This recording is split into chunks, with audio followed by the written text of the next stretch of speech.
వాయిదా పడింది అనే మాట చెప్పేదానికి నాకు చాలా కష్టంగా ఉంది. ఎంతమంది అభిమానులు ఎంత ఆతృతగా ఎలా ఎదురు చూశారు అనేది ప్రతి ఒక్కరికి తెలిసిన విషయం. ఇంత నిర్లక్ష్యంగా ఈ ప్రొడ్యూసర్స్ చేసిన పనికి ఈరోజు బాలకృష్ణ గారు కానీ బోయపాటి గారు కానీ ఎంత అవమాన భారాన్ని వాళ్ళ మనసుల్లో మోస్తున్నారనేది అది వాళ్ళకే తెలుసు. నేను అడ్వాన్స్ బుకింగ్లో టికెట్ బుక్ చేసుకున్నాను 600 రూపాయలతో. 600 రూపాయలు నాకు పెద్ద విషయం కాకపోవచ్చు, కానీ సినిమా రిలీజ్ కాలేదన్న బాధ నాకు 600 కాదు 6 లక్షల కన్నా నేను ఎక్కువ లాస్ అయినంత ఎక్కువ బాధపడుతున్నాను.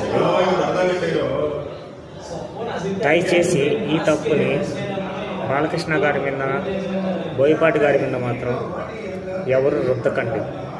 దీనికి వాళ్ళకి ఎటువంటి సంబంధం లేదండి.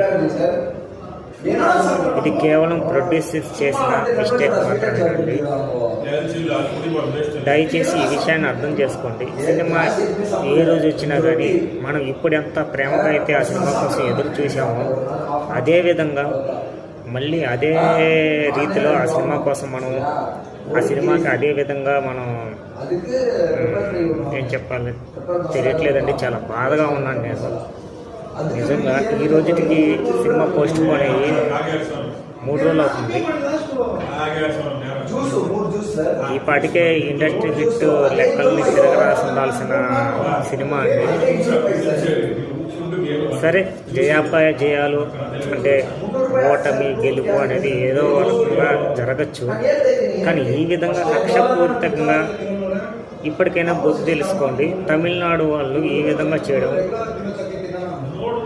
కానీ వాళ్ళు తప్పు లేదండి, మనోళ్ళు కూడా మన నిర్మాతలతో కూడా తప్పు ఉందండి. సపోర్ట్ చేయండి. వి సేవ్ ద తెలుగు ఇండస్ట్రీ. ఇంత పెద్ద హీరోకి ఇంత కష్టం వచ్చినప్పుడు ఎందుకండి అందరూ గొప్పగా ఉన్నారు? ఆయన ఏం తప్పు చేయలేదండి. ఆయన ఎప్పుడు కూడా 100% కష్టపడతాడండి. జై బాలయ్య, జై జై బాలయ్య.